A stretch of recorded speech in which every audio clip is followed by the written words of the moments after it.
मर रोगामुळे हे झाड गेलेलं आहे। या झाडाला 2 फांद्या आहेत। या टेजमध्ये एक आहे। 3 वर्षातून या झाडाची एक फांदी गेलेली आहे। तर आपण याच्यावर एक प्रयोग करणार आहे। तर आपण बघणार आहे या झाडाला काय प्रॉब्लेम आहे, कुजवा आहे काय।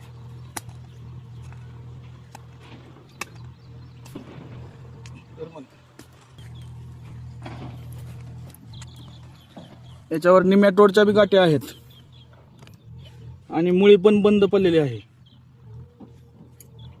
गोल थोडा 2 इंचाचा खड्डा आणि आता आपण चारी बाजूनी चारी खणणार आहे। अशी आपल्याला 4 ते 6 इंचाची चारी खणायची आहे। या झाडाची एक फांदी गेलेली आहे मर रोगामुळे,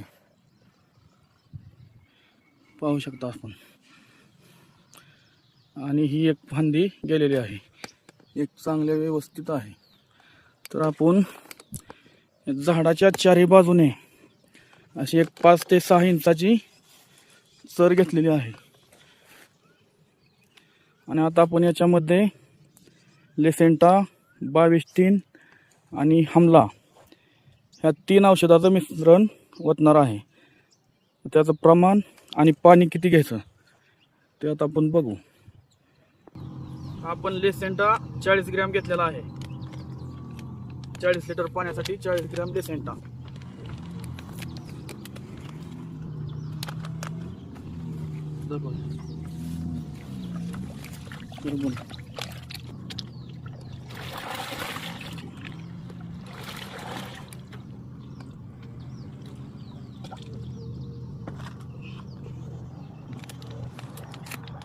आणि 100 ग्रॅम 22-3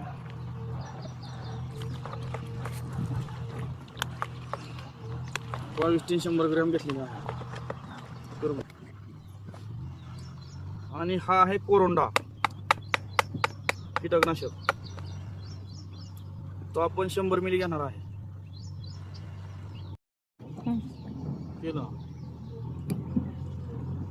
कोरोंडा 100 ml। हे झालं आपलं मिश्रण तयार। या स्टेप मध्ये बाग असताना 3ऱ्या वर्षी आपल्या बागेत हे दुसऱ्या झाडाला मर रोग आलेला आहे। त्याच्यामधील एक फांदी पूर्ण गेलेली आहे। एका फांदीवर असा माल आहे। तर आपण याच्यावर उपाय लेसेंटा 40 ग्रॅम, 22-3 100 ग्रॅम आणि कोरोंडा किंवा हमला हे 100 मिली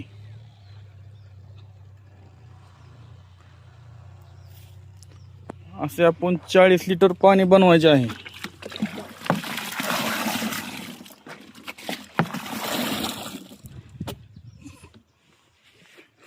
आणि या गेलेल्या झाडाला चारी बाजूने आपण 5 ते 6 इंचाची रिंग मारलेली आहे। आणि बुडात सुद्धा आपल्याला थोडा कुजवा दिसून येतो।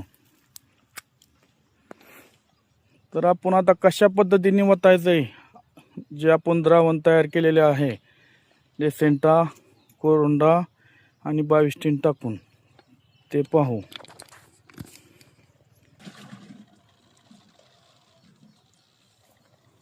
असं बुडामध्ये एक 5-6 लिटर पाणी ओतायचं, जेणेकरून तिथलं बी बुडावरची रोगकीड जाऊ शकते।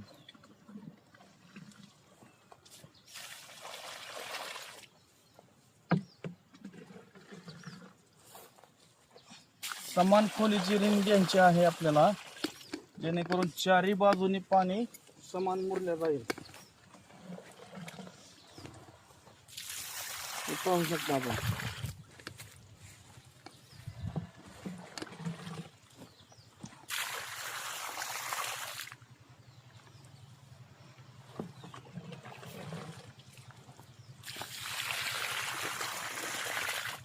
तर पाणी पलीकडे जास्त जात आहे. बंद कर. अडवायला काढतो.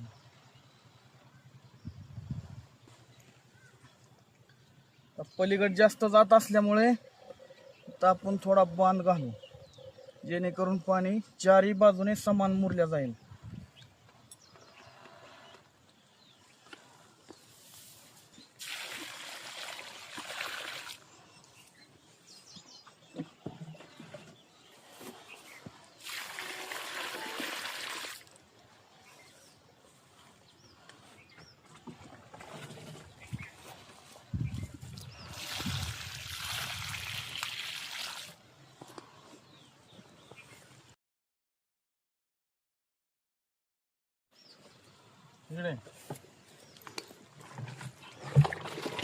तर आपण हे पूर्ण 40 लिटर पाणी अशा पद्धतीने ओतलेलं आहे. हे झाडाच्या चारही बाजूने समान मुरवलेलं आहे.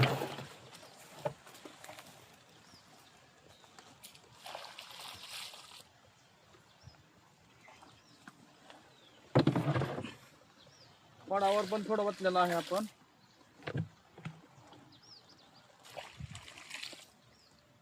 बंद कर. थांबव.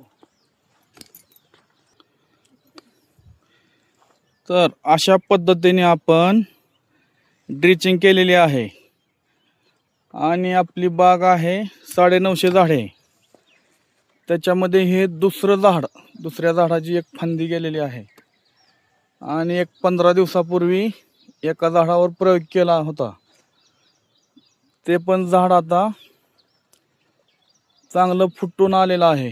याच पद्धतीने एक फांदी वाळलेली होती, ते पण आपण बघू शकता. तर बघू शकता आपण ह्या स्टेज मध्ये आपली बाग आहे. मर रोगाचे कारण काय? तर मोर रोग हुमणीमुळे होऊ शकतो, खोडकिडा आणि पिनहोल आणि चौथं कुजवा. या 4 गोष्टीमुळे आपल्या बागेमध्ये मर रोग येऊ शकतो. 4 पैकी कुठलेही कारण असेल तर आपण लेसेंटा देतो. खोडकिडा, हुमणी याच्यावर चांगले काम आहे लेसेंटाचे. आणि 22 बुरशीनाशक म्हणून 22 बुरशीनाशक म्हणून काम करते. कुजवा, मुळकूज हे आपलं कव्हर होऊ शकतं. आणि दुसरी गोष्ट, त्या झाडापासून खोडकिडा असेल, कुजवा असेल, हुमणी असेल, दुसऱ्या झाडाकडे जाणार नाही. कारण आपण 4ही बाजूने सर खांदून औषध दिलेलं आहे.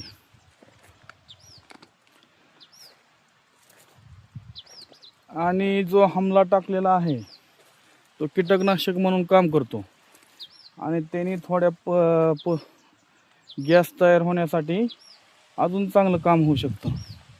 त्यामुळे आपण हे 3 औषधं घेतलेली आहेत. तर तुम्हाला 15 दिवसापूर्वी आपण एका फांदीचा माल जसा आहे तसा आहे आणि पूर्ण पिवळं पडलेली फांदी, जी फांदी पूर्ण वाळलेली होती ते आपण पाहू शकता. त्याला आता नवीन नवती निघलेली आहे. पाला बघू शकता आपण. एक 100 ग्रॅमचं फळ झाल्यानंतर हे झाड गेलेलं होतं. पाहू शकता. एकाची फळे या स्टेप मध्ये आहेत. एकाला कळी लागलेली आहे आणि हे पूर्ण वाळलेलं झाड. परत याला नवीन नवती निघलेली आहे. 15 दिवसात रिझल्ट.